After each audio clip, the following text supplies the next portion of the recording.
মনের মতন স্বামী পেয়েছি, আবদার পূরণ করেছে, কোথা যাব তো হাজার দুয়ারি দেখতে যাব। বিবি এত সুন্দর করে সেজেছে, আখি আখি চোখ এত সুন্দর করেছে, মানে সৌন্দর্য করে বহিঃপ্রকাশ করছে স্বামীর সামনে। দুজনে আছে স্বামী এবং স্ত্রী ছাড়া আর কাদার্স কেউ নাই। নতুন নতুন বিবাহ, চেহারার খুব গরম। স্বামীকে বলছে, দেখো আমার মতন কোথা মেয়ে পাবে, আমি দেখতে এত সুন্দরী, এত হাইট উঁচা, আমার স্কিনের চামড়া এতটা সাদা, তুমি তো আমাকে দেখে পাগল হয়ে গেছো। বলছে, হ্যাঁ তোমাকে দেখে আমি পাগল হয়ে গেছি, তুমি তো আমার একখানা বেবি, দেখার মতন বেবি। গল্প চলছে, মেয়েটা ছাত্র জীবনে বাল্য জীবনের গল্প স্বামীকে শেয়ার করেছে। স্বামীও যেন মনোরম দৃশ্য ভালো করে শুনছেন। এ গল্প করতে করতে করতে এবার শরীরের গল্প লাগিয়ে দিয়েছে। দেখো আমার চেহারা, দেখো আমার রূপ লাবণ্য, আমি কেমন টাইফিট দেখতে, দেখছো আমি কেমন করে বসেছি। স্বামীর সামনে যা করার তাই করছে, আর ড্রাইভার এই দিকে গাড়ি চালাচ্ছে। আর ড্রাইভার গাড়ি চালাতে চালাতে চালাতে গাড়ি কিন্তু চলছে হাই রোডে। কত গতি জানেন তো? 120-তে। এত স্পিডে গাড়ি চলছে। এমন সময় ড্রাইভার বলছে, তোমাদের ভ্যাদ ভ্যাদানি কমাও, অতক্ষণ থেকে খুব তোমরা লেকচার মারছো, আমারও বউ আছে, কিন্তু তোমাদের ভ্যাদ ভ্যাদানি এত যে আমি যে গাড়ি ড্রাইভিং করছি, চালাচ্ছি, তো এখন আমার ব্রেকে কাজ করে না, ব্রেক ধরছি তো ধরে না, গাড়ি আমার চলছে 120 গতিতে। আচ্ছা বলেন, এবার গল্প করবে। এখন যদি 120-তে কইছে গাড়ি চলছে আর ব্রেক যদি না ধরে, আচ্ছা বলেন আর গল্প করবে? ও গল্প করবে মানে তো মেয়েটা খেপি পাগলি আছে মনে হয়। বলছে, হোক গা না জি, যা হোক, হারা দুজনে মাতুয়ারাতে আছি। বলছে, তোর কিছু কইতে দিয়া তোর ওগলা গাড়ি ফেল। ভালো করে শুনেছিস কি বলেছে? এখন যদি বিবি বেশি মজার আনন্দ গভীরেও চলে যায়, তার সামনে যদি পুরো লেঙ্গাও হয়ে যায়, স্বামী বলবে, তোর দিকে আমার দিকে কোনো লাভ নাই। ব্রেক ফেল মানে লাগজাম শুনেলে ও গাড়িটা কোন টাম্পারে যে মারবে, 16 চাক্কার পিছনে ঢুকবে না নদীতে ফেলবে, কোনো কিনারা থাকবে না। আমি আর তোর বাল্যর গল্প শুনবো না, তোর চেহারার গল্প আমার শুনে লাভ নাই, তুই ন্যাঙ্গা হয়ে যা, আমার দেখে লাভ নাই, আমাকে এখন বাঁচতে হবে। সামান্য দুনিয়ার সামান্য একটা ব্রেকের কারণে যদি এটা হয়, ব্রেকের কারণে যদি এটা হয়, কিয়ামতের ময়দানটা কত ভয়াবহ কঠিন হবে, কত পরিস্থিতি খারাপ হবে। সেদিন মানুষ নিজেকে বাঁচার জন্যে আমি কোথায়, আমার আমল কি হবে, আমি জান্নাতি না জাহান্নামে যাব, আমার বিচার কেমন হবে, এই নিয়ে সে ত্রাহি ত্রাহি নাফসি নাফসি করবে। এটা তার মাথায় কাজ করবে না। বিশ্বনবী আয়েশাকে ওটাই বুঝালেন, আয়েশা রে, পরিস্থিতি খুবই জটিল হবে, ওটা তোমার মাথায় আর কাজ করবে না, অবস্থা খুবই কঠিন হবে। সূর্য যে আছে, এই সূর্যটা মাথার উপরে নিয়ে আসা হবে। ইয়ারাকুন নাসু ইয়াউমাল কিয়ামাতি, কিয়ামতে মানুষ সূর্যের তাপে মানুষ ঘামতে থাকবে। ইয়ারাকুন নাসু ইয়াউমাল কিয়ামাতে হাত্তা, বিষ্ণু বলছেন সূর্যের তাপে মানুষ ঘামতে থাকবে, সূর্যের তাপে ঘামতে থাকবে। কোন হাদিসে আছে, আনিল মিকদাদি রাদিয়াল্লাহু তাআলা আনহু قال قال سمعت رسول الله صلى الله عليه وسلم تدنى الشمس يوم القيامة من الخلق, তুদনা শামসু ইয়াউমাল কিয়ামাতি মিনাল খালক, সৃষ্টির কাছাকাছি করে দেওয়া হবে সূর্যটাকে, হাত্তা তাকুনা মিনহুম কামিকদারি মিল, এমনকি 1 মাইল উপরে সূর্যটা থাকবে। মাথার উপরে সূর্য থাকবে। 1 মাইলে ব্যাখ্যা নিয়ে এসেছেন মুফাসসিরিন ইকরাম, 1 মাইল মানে 1 শলাকার 1 মাইল বলা হয়। 1 মাইল কেমন? সুরমাদানি, যে আমরা সুরমা ব্যবহার করি, যে কাঠি দিয়ে আমরা চোখটাকে রাঙিয়ে দিই, আমরা সুরমা দিই চোখে, ওই কাঠিটা কত ইঞ্চি হয়? 1 থেকে 1.5 ইঞ্চি হয়, এত বড় একটা কাঠি হয়, সুরমাদানির কাঠিটা হয়। সেই রকম সূর্যটাকে মাথার উপরে করে দেওয়া হবে। আর মাথার উপরে সূর্য যখন আসবে ইয়াকুনুন নাসু আলা কদরি আমালিহিম ফিল আরাক, মানুষ তখন আমলের অনুপাতে ঘামতে থাকবে। যেমন তারা গুনাহ করবে ওই গুনাহ অনুযায়ী তারা ঘামতে থাকবে। কেমন ঘামতে থাকবে? ফামিনহুম মাইয়াকুনু ইলা কাবাইহি ওয়া মিনহুম মাইয়াকুনু ইলা রুকবাতাইহি ওয়া মিনহুম মাইয়াকুনু ইলা হাকওয়াইহি। বিশ্বনবী বলছেন মানুষ সূর্যের তাপে ঘামতে থাকবে, ঘামতে ঘামতে এমন ঘামবে মানুষের ঘাম টাকনু পর্যন্ত হয়ে যাবে। মানুষের ঘাম কারো কারো ঘাম হাঁটু পর্যন্ত যাবে। ইলা হাকওয়াইহি, কারো কারো ঘাম আবার কোমর পর্যন্ত চলে যাবে। এমনকি বিশ্বনবী বলেছেন ওয়া মিনহুম মাইয়ুলজিমুহু ইলজামা আরাকুল ইলজামা। বিষ্ণু বলছেন এমনকি মানুষ লাগামে পরিণত হয়ে যাবে, কাঁধ বরাবর হয়ে যাবে, কান পর্যন্ত চলে আসবে। মানুষ হাবুডুবু খাবে, ঘামে মানুষ হাবুডুবু খাবে। কেন ঘামে হাবুডুবু খাবে? মাথা কোথা? তো মাথার উপরে সূর্য। দুনিয়াতে আপনি এখন বসবাস করছেন, তো বসবাস করতে গিয়ে আপনি বিজ্ঞানকে বলেন, বিজ্ঞান রে সূর্যটা কত দূরে আছে বল। বিজ্ঞান আপনাকে বলবে সূর্যটা পৃথিবী থেকে, জমিন থেকে আসমানে কত দূরে আছে। 9,30,00,000 মাইল দূর থেকে সূর্য তাপ আলো পায়। কত বললাম? 9,30,00,000 মাইল দূর থেকে সূর্যের আমরা তাপ পাই, আলো পাই। এই সাপ পায় কত কোটি? তো 9 কোটি। এত দূর থেকে সূর্যের আমরা আরো আলো নিই। আমাদের বিছানায় গোয়াপসুম ভিজা কাপড়গুলোকে আমরা শুকাতে দিই কত দূর থেকে। এখন বিজ্ঞানীকে জিজ্ঞাসা করেন, বিজ্ঞান রে সূর্যের তাপমাত্রা কত? বিজ্ঞান বলছে সূর্যের তাপমাত্রা হলো 1,40,00,000 ডিগ্রি সেলসিয়াস। কত বললাম? 1,40,00,000 ডিগ্রি সেলসিয়াস। এতটা তাপমাত্রা। ভালো করে বিষয়টার দিকে বোঝার চেষ্টা করুন। 1,40,00,000 ডিগ্রি সেলসিয়াস। সামান্য দুনিয়াতে 40 ডিগ্রি সেলসিয়াস হলে, 41-42 ডিগ্রি সেলসিয়াস হলে গরমে থাকতে পারি না। সামান্য 41, সামান্য 40 এই তাপমাত্রা সহ্য করতে পারে না। গরমের কারণে বাড়ি ছেড়ে দিয়ে বাগানে আশ্রয় নিই, যাতে করে একটু ঠান্ডা নিবারণ হয়, যাতে করে বাতাসটা একটু পায়। গরমে থাকতে পারি না। 40 ডিগ্রি সেলসিয়াস তাপমাত্রার কারণে দুপুর বেলায়, বৈকাল বেলা ছাদের উপরে উঠানো যায় না, পা ফেলা যায় না, জমিনে হাঁটা যায় না, এত গরম। লাইন না থাকলে, বাতাস করে না থামতে পারলে বাগানে আশ্রয়। বাড়িখান ছেড়ে আমরা বাগানে আশ্রয় নিই, এত গরম। গরমে চোটে ঘুম পর্যন্ত হয় না। দিনে সূর্য উঠে রাত পর্যন্ত ঘর গরম হয়ে থাকে, থাকে কি থাকে না? রাত পর্যন্ত ঘর গরম হয়ে থাকে। গরমের চোটে দেখবেন মানুষের ঘুম আসে না, শেষের বেলায় শেষের দিকে ঘুম আসে। সামান্য 41 ডিগ্রি তাপমাত্রার আপনি সহ্য করতে পারছেন না। কিয়ামতের ময়দানে সূর্যকে মাথার উপরে নিয়ে আসা হবে। 1,40,00,000 ডিগ্রি সেলসিয়াস তাপমাত্রা। এটা তো বিজ্ঞানীরা ক্যাপচার করে এটা বলছে, তার কত হতে পারে আল্লাহু আলাম। তো মাথার উপরে সূর্য আসবে, এটা কেমন করে আমরা সহ্য করব? 50,000 বছর হবে একটা দিন, 50,000 বছর হবে একটা দিন। 40,000 বছর শুধু দাঁড়িয়ে থাকতে হবে। আল্লাহ কখন বিচার শুরু হবে? আর সহ্য করতে পারি না। সূর্যের তাপ সহ্য আমাদের হয় না। মানুষ প্রেসানে পড়ে যাবে। আল্লাহ হিসাব শুরু করো, আর জানে বাঁচি না। এমন পরিস্থিতি হবে, জমিনটাকে আল্লাহ তামার বানিয়ে দেবে। কেমন করে আপনি পা রাখবেন, কোথায় আপনি ঠাঁই রাখবেন? কোনো জায়গায় যেন রাস্তা নাই, ভয়াবহ পরিস্থিতি সেদিন দাঁড়াবে।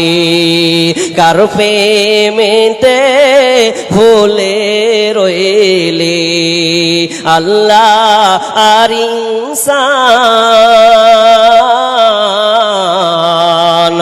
না মানলি ফরমান রে তুই, না মানলি কোরআন। নাম নিশানাম নাহি ছিল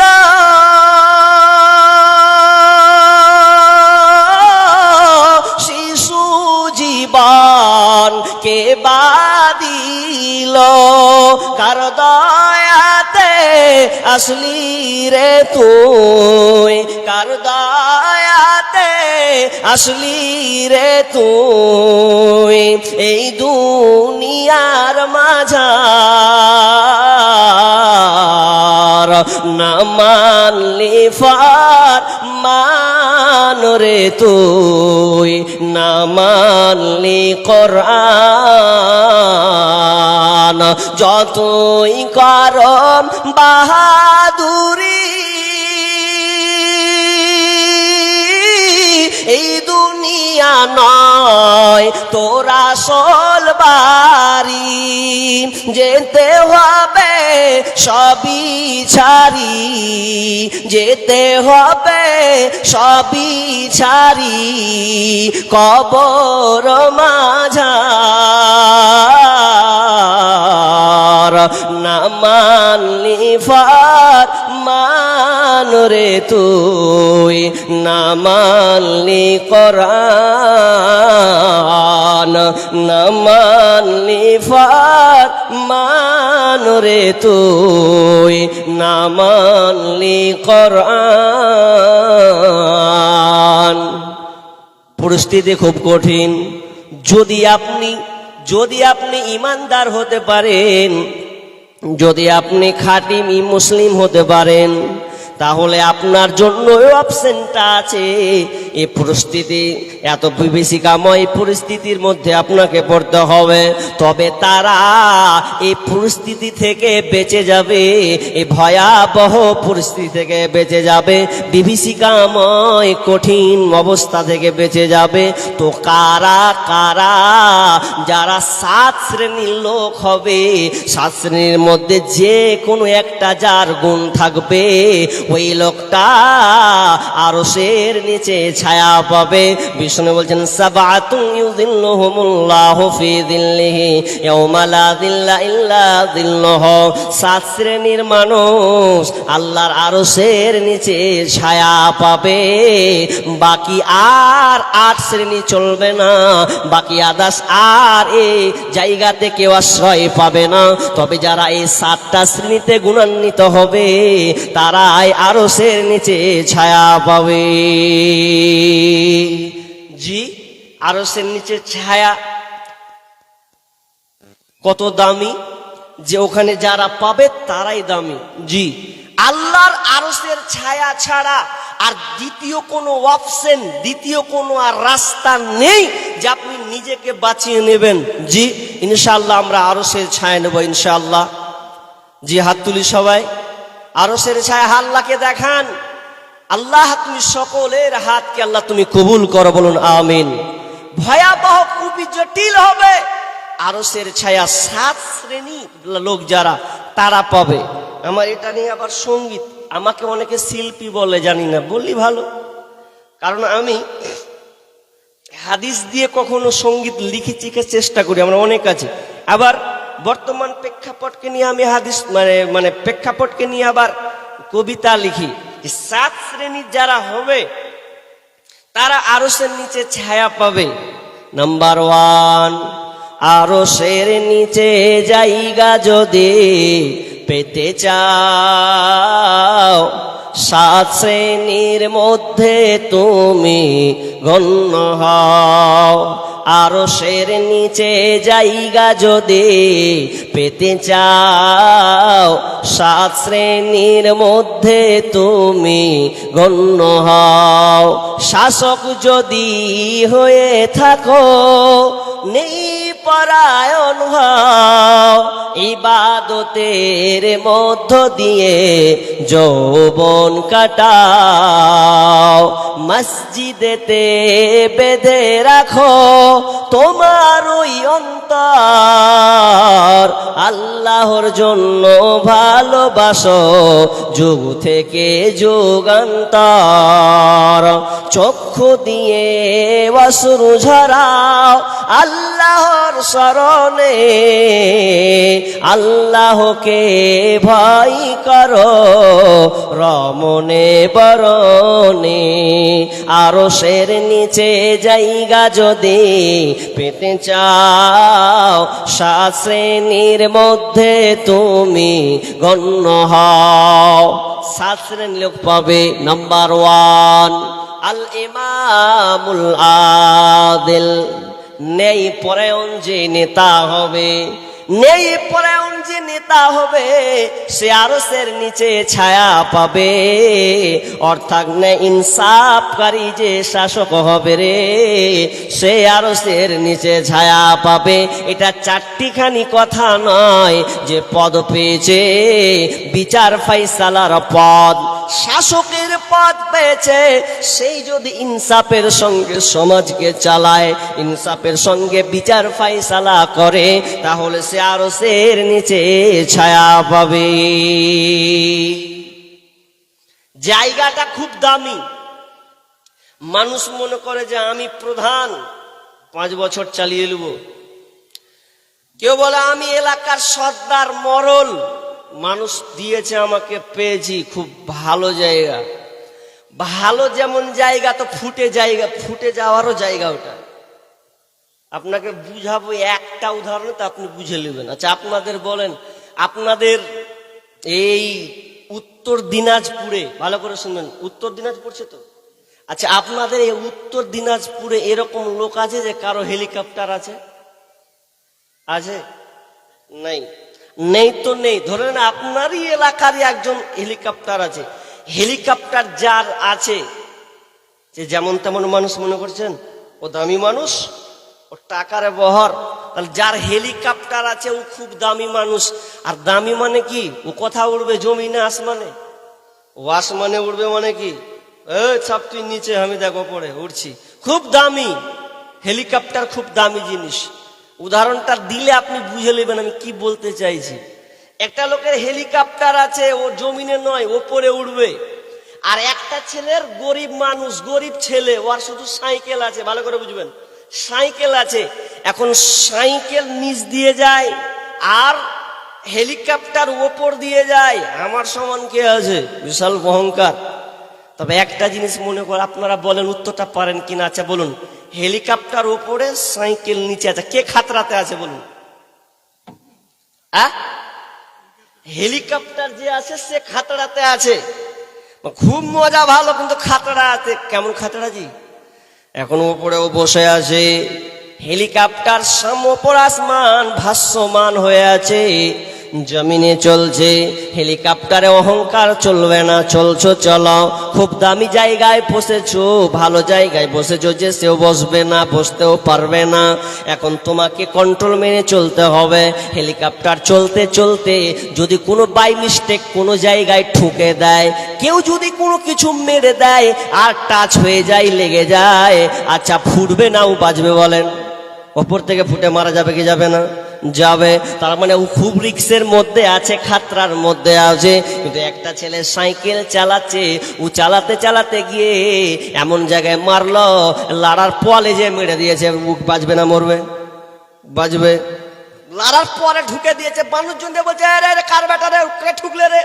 তার মানে ওকে পাওয়া গেল তাড়াতাড়ি, কারণ ও নিচে আছে, ভাসমান মানুষও নিচে আছে, তাকে বাঁচিয়ে নিল, কোনো কিছুই হলো না। কিন্তু হেলিকপ্টার নিচে নয়, উপরে যায়। ও কিন্তু যখন ফুটে যাবে এমন সময় কি লাশ পর্যন্ত না পাওয়া যেতে পারে? পাওয়া যাবে না। দামি জায়গা ঠিক, কিন্তু একটু বেলাইন হলে ফুটে যাবে। ঠিক তেমনি ভাবে তুমি পদ পেয়েছ, এটা মেম্বারের পদ, প্রধানের পদ, এটা তুমি পেয়েছ, এমএলএর পদ, মন্ত্রীর পদ, এটা খুব দামি যেমন জিনিস, একটু উল্টা পাল্টা করলে খাতরা আছে, তোমাকে হিসাব দিয়ে বুঝাতে হবে। তুমি ভাবিও না 5 বছরের পদ নিয়েছে, 5 বছরের পদ তোমাকে বুঝিয়ে দিতে হবে। আসামি হবে তুমি, আসামি, তোমার পিছনে হাত বাঁধা থাকবে, আর পতাকাকে আল্লাহ গেড়ে দিবেন কিয়ামতের ময়দানে। আর মানুষ বুঝতে পারবে পতাকাটা তার পাছার পেছনে কেনে রে, কে এটা? ফুলান ইবনে ফুলান, উমুকের বেটা উমুক, প্রধান ছিল, মেম্বার ছিল, মাল চুরি করেছে। দেখ আল্লাহ কি করছে, দেখ এ দেখ, মাল চুরি করেছে, জনগণকে ঠকিয়েছে, এই জন্য তার পেছনে পতাকাকে গেড়ে দিয়েছে। ওই জন্য বিশ্বনবী প্রথমে 1 নম্বরে নিয়েছেন কাকে? তো আল ইমামুল আদিল, নেই পরায়ণ নেতা, আরশের নিচে ছায়া পাবে যদি ও ইনসাফের সঙ্গে ইনসাফ বজায় রাখে। 5 বছর পথকে যদি সে মানুষের সেবা কল্যাণের জন্য লাগিয়ে দেয়, তার যদি সে ইমানদার হয়, তাহলে ওই লোকটা আরশের নিচে ছায়া পাবে। আল্লাহ রাব্বুল আলামিন ইনসাফকারীদেরকে বলেছেন, বিচারক তারা তাদেরকে বলেছেন, ওয়াইদা কুলতুম ফাদিলু ওয়ালাউ কানা দা কুরবা, যখন তোমরা ওয়াইদা কুলতুম ফাদিলু, যখন তোমরা বিচার ফায়সালা করবে, তখন তোমরা বিচার ফায়সালা করতে গিয়ে তোমরা মনে করিও না যে এটা আমার নিজের, না না না, বরং তোমরা নেই সঙ্গে তোমরা বিচারটা করবে। ওয়াইদা কুলতুম ফাদিলু, যখন তোমরা কথা বলবে, তখন তোমরা নের সঙ্গে কথা বলবে, এক কথা ইনসাফ রেখে তোমরা কথাটাকে বলবে। আল্লাহ তাআলা অন্য জায়গায় বলছেন, ওয়াইদা হাকামতুম বাইনান নাসি আন তাহকুমু বিল আদল, যখন তোমরা বিচার ফায়সালা করবে, ন্যায়ের সঙ্গে তোমরা বিচার ফায়সালা করবে। খবরদার রক্ত গরম করিও না, নিজের রক্তের লোক বলে ওকে বাঁচিয়ে দিবে, এটা চলবে না। কিন্তু আজকের জামানা, বর্তমানের জামানা বলছি, আপনার এলাকার প্রধান ভালো, মেম্বার ভালো, আপনার এলাকার মরল ভালো, কিন্তু আমাদের মুর্শিদাবাদের কথা বলছে, কোন গরিবের যদি বিচার সালিশ হয়, ওই গরিবটা ইনসাফের সঙ্গে বিচার পায় না, বরং তার বুকে লাথি মেরে দিয়ে উল্টে তাকে আবার জরিমানা করা হয়। এটা মুর্শিদাবাদের কথা বলছি। আপনাদের এলাকার বিচারকরা ভালো তো ভালো, নচেত মুর্শিদাবাদের অবস্থা ভালো নাই। মেম্বার প্রধানের কথা বলবো, গা জ্বলে যাবে। আপনার দিকের মেম্বার গালা ভালো, সেই মুর্শিদাবাদের মেম্বার কথা বলছে। একটা গরিব লোক ঘর পেয়েছে, ঘর, তারপরে আবাস যোজনার ঘর নয়, বাথরুমের ঘর পেয়েছে। টয়লেট বুঝেন, টয়লেট বাথরুম, হ্যাঁ বুঝবে না মানে, না বুঝলে বের হয়। তো এবার বাথরুম ঘর পেয়েছে, লিখেছে যে একটা ঘর, বেচারি কুঞ্জে মাঠে আর ঘাটে কার কথা শুনবে, কত কষ্ট ঠান্ডাতে। জি হ্যাঁ, যার ঘর আছে আল্লাহ, এখন তো পায়খানা খালি ঘর আর বাথরুম, মানে একটা ঘরই অ্যাটাচ, কি বলে ওটাকে, অ্যাটাচ নাকি বাথরুম। মানে এখন মানুষ এত আলাস, ঘর থেকে ঢুকে ঢুকে যে বাথরুমে। আমি করি, এখন পর্যন্ত আমি করিনি, বাথরুম বাইরে থাকবে, মাথা খারাপ, জি সাইডে থাকবে। তো বাথরুম, গরিব মানুষ ঠান্ডাতে কত কনকন করে কাঁপছে। তো একটা গরিবের বাথরুম এসছে, বুঝলেন, ঘর এসছে বাথরুমে। তো বাথরুমে যে ঘরটা এসছে, তো আগে মেম্বার এরকম করে হাত বাড়িয়েছে, মাথায় খারাপ।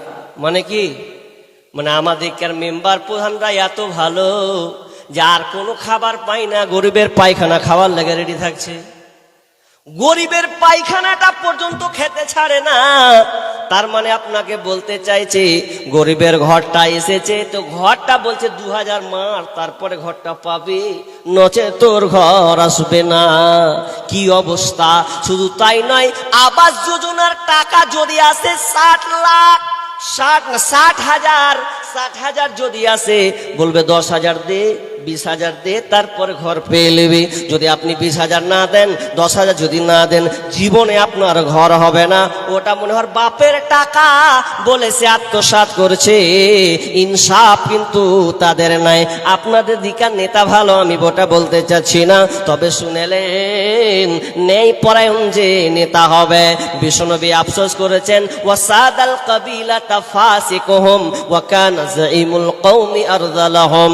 বিশ্বনবী বলেছেন শেষ জামানায় এমন ঘটবে, নেতা যারা হবে পাপিষ্ট ফাসিক ব্যক্তি মেম্বার হবে, প্রধান হবে, সমাজের কর্ণধার হবে। তারা দায়িত্ব পালন করবে যে এক সময় খুনি ছিল, ঘুষখোর ছিল, সুদখোর ছিল, বেঈমান ছিল, লম্পট ছিল, ডাকাতি ছিল, ওই লোকটা আজকে প্রধানের পদ পেয়েছে, এমএলএর পদ পেয়েছে, মানুষকে শুষে শুষে খাচ্ছে।